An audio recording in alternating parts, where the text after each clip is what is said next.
Good afternoon, this is Evelyn from the San Pablo of Personal Hotline. How can I help you? I see, yes. Right, I'll send you the personal files in just a minute. And with that, welcome to the first part of the Character Hotline, where in each episode we'll be taking a closer look at a character based on their backstory and history and do a quick analysis on them. My name is Evelyn and I'm your host for today. A quick note before we begin with the analysis. The information I'm giving you and the history may contain smaller errors as they have escaped my attention, so please take all the information given here with a grain of salt. And furthermore, I will only focus on the history of our world because I am not an expert on everything that's regarding design and visual things. So that will only be mentioned if I find something that I understand. Our first analysis will focus on everyone's favorite spy, Bkornblume. Before we start, here are the topics for today. First of all, how was life in the German Democratic Republic? Who was the Stasi and what did they do?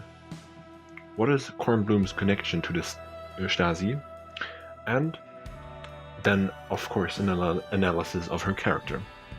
So, sit back, relax, maybe get yourself a snack, and enjoy! Of course, if we want to talk about a character from a certain area, it is important to talk about how it was to live during that time. If one thinks about socialism, you might remember Soviet brutalism and large blocks of flats that make everything look dreary and gloomy.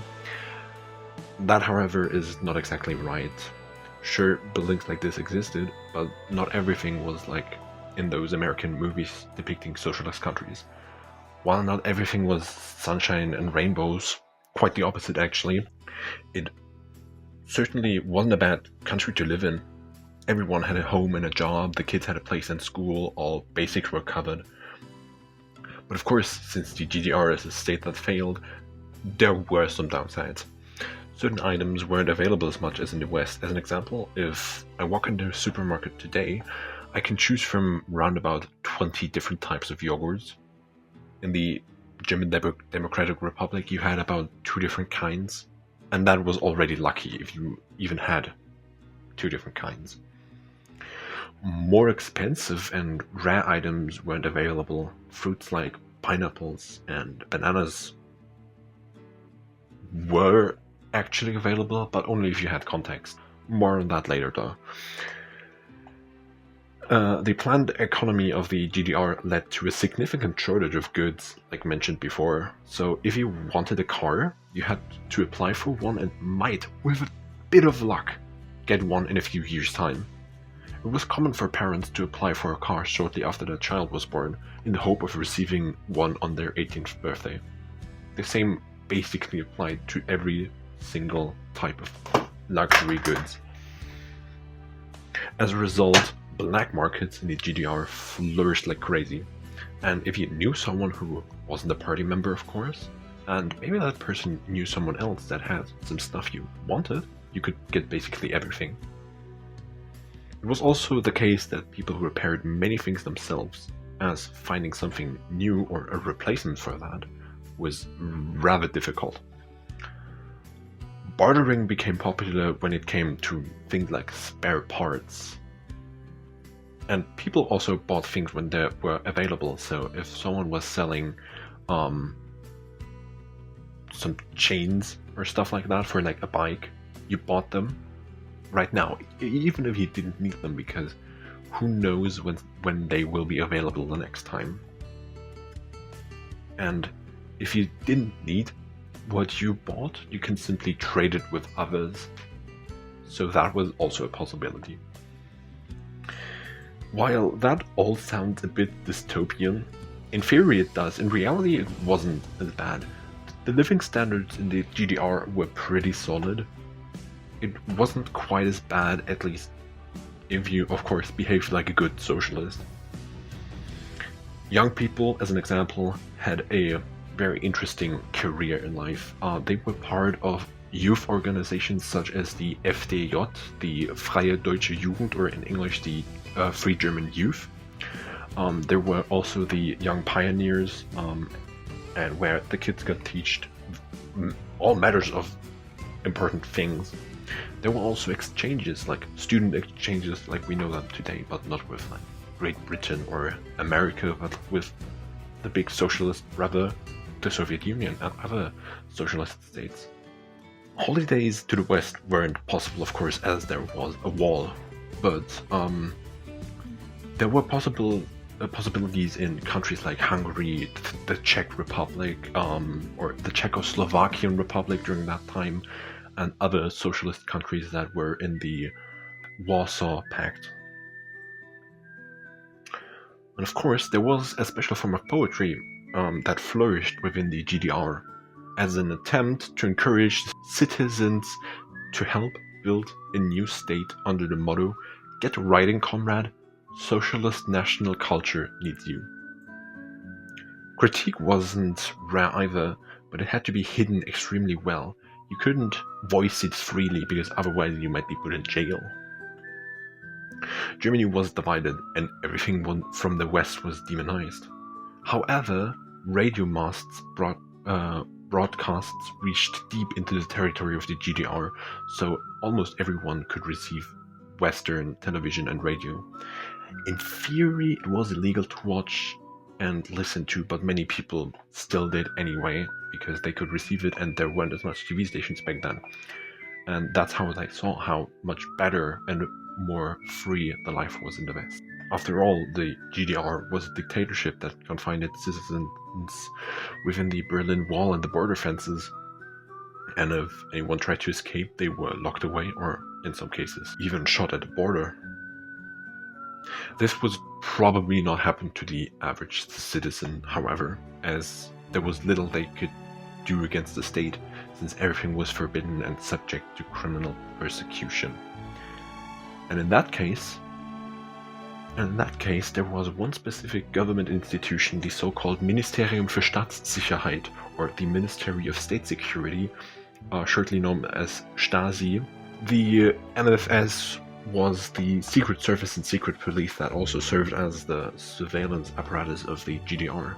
They called themselves the shield and sword of the party, led by Erich Mielke and loyal to the Socialist Unity Party of Germany. They ensured that the state would continue to exist and no one would do something against them. As we know, Bkornblume works for the Stasi, but it is important in that case to mention what the Stasi did with the people of East Germany.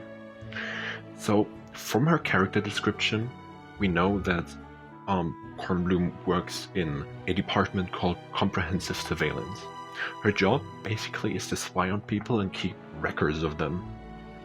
In this way, she gets to know the people on the other end well, which she also describes many times.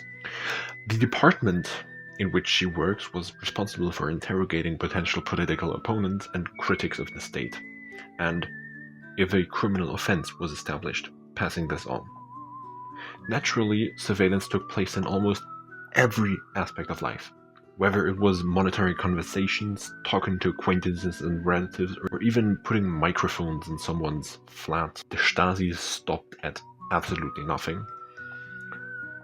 And with that, a wide variety of devices were used, such as like tiny microphones, cameras, and tape recorders. They even went so far as to create a large archive of scent samples.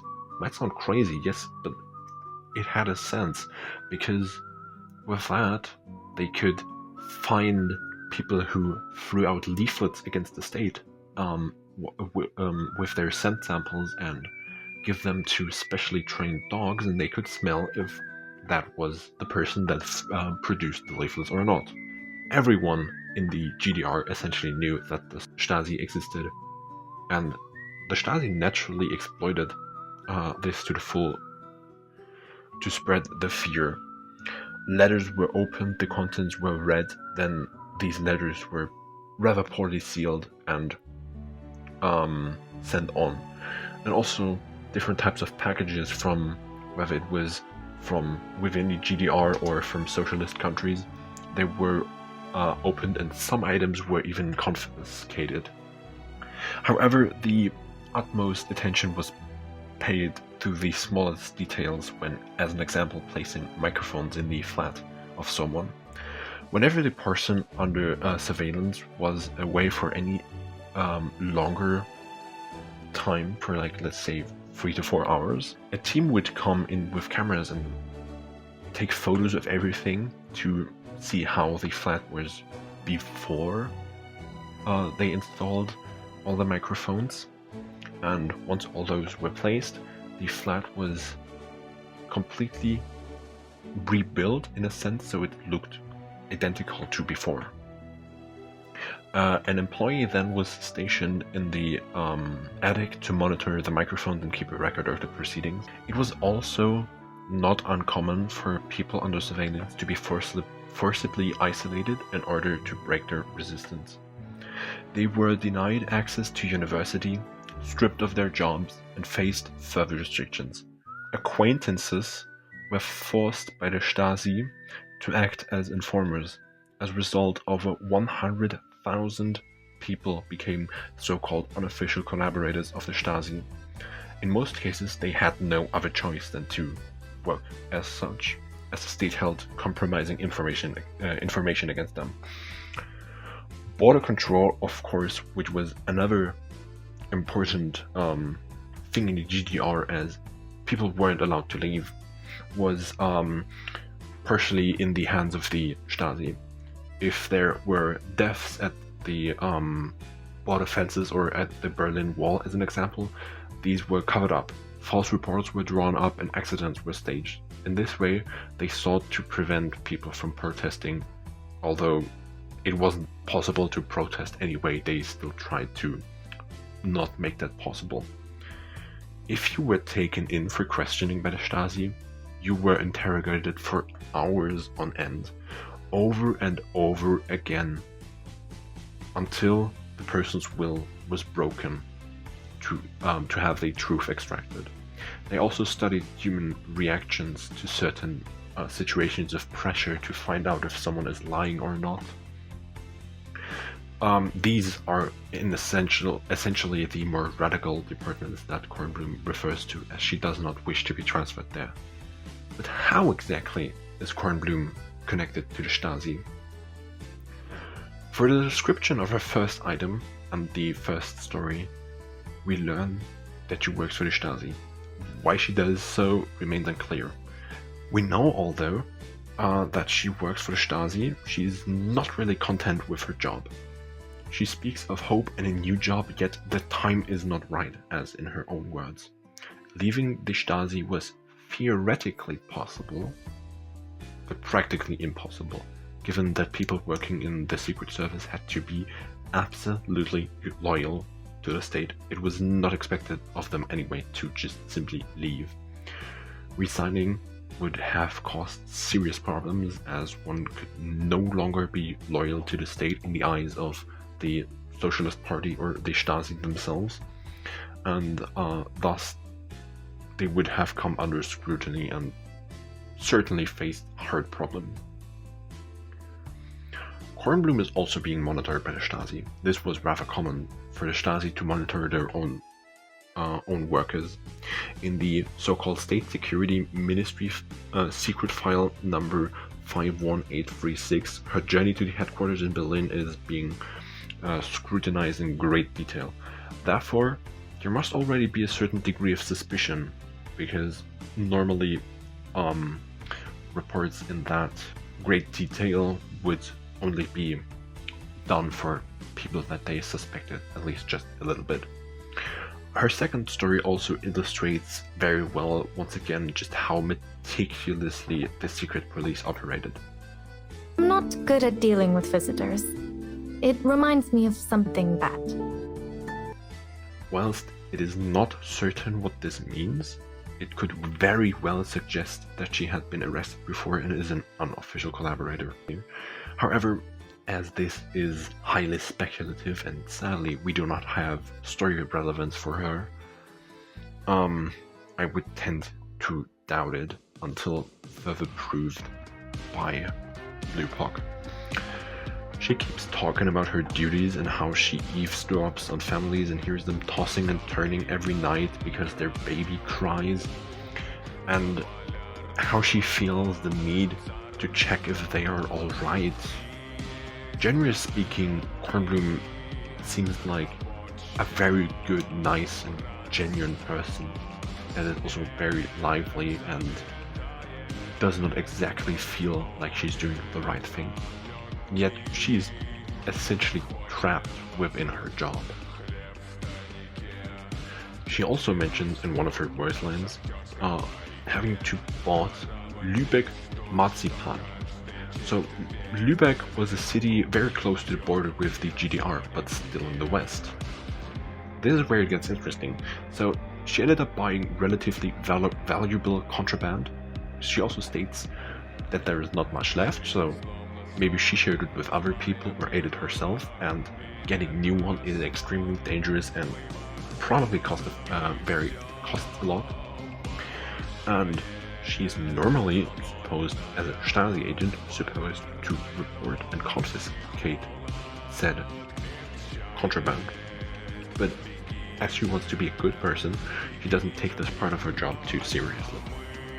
On closer inspection, it becomes apparent that she secretly wants to protect the people she's observing. Her reports are written in great detail and full of facts.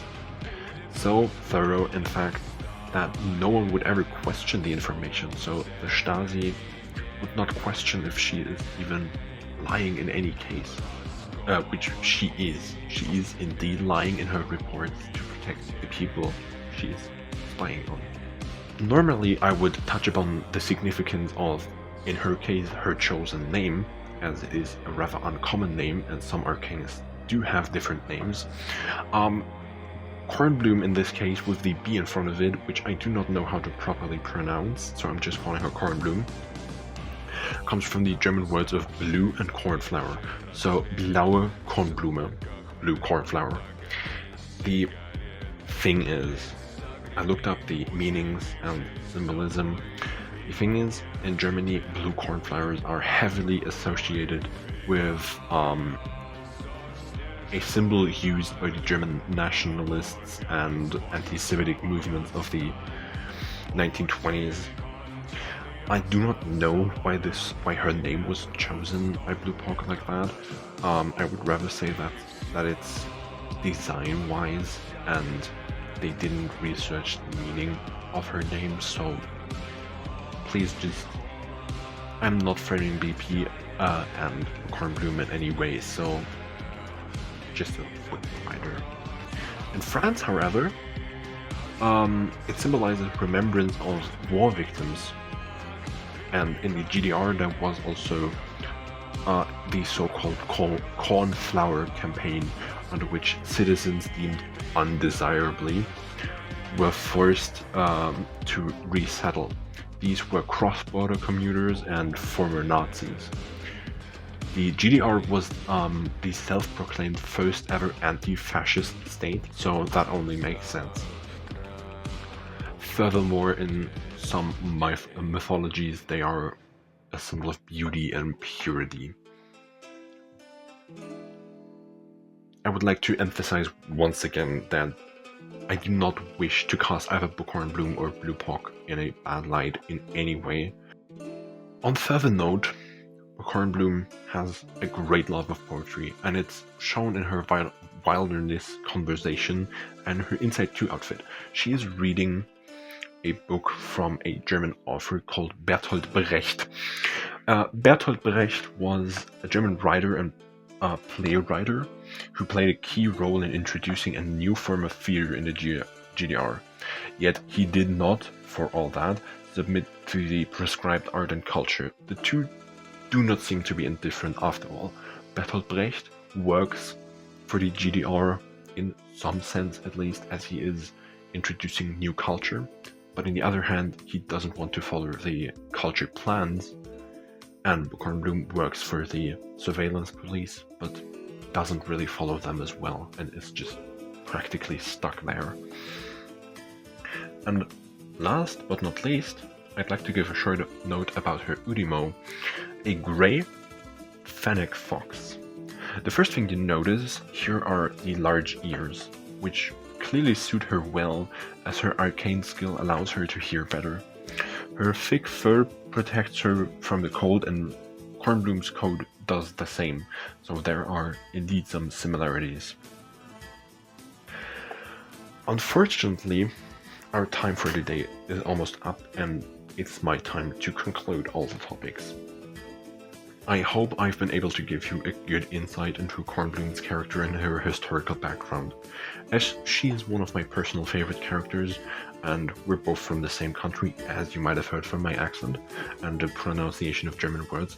It was very important for me to shed more light on her, as she is quite the interesting character. Sadly, she hasn't appeared in any stories yet. Bluepuck, I'm begging you, please give her some story relevance. It's needed badly.